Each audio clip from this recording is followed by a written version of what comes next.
سجدوں کی درمیانی دعا۔ حضرت ابن عباس رضی اللہ عنہ سے روایت ہے کہ رسول اللہ صلی اللہ علیہ وآلہ وسلم 2 سجدوں کے درمیان یہ دعا پڑھتے تھے، یعنی 2 سجدوں کے درمیان نبی کریم صلی اللہ علیہ وآلہ وسلم یہ والی دعا پڑھتے تھے۔ حضرت ابن عباس رضی اللہ عنہ سے روایت ہے۔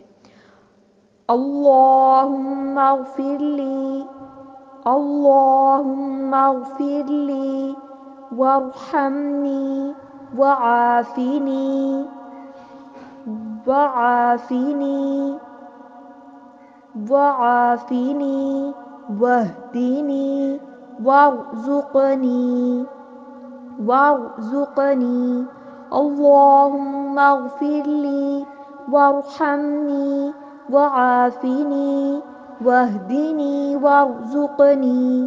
اے اللہ میری مغفرت فرما، مجھ پر رحم کر، مجھے عافیت دے، ہدایت دے اور رزق دے۔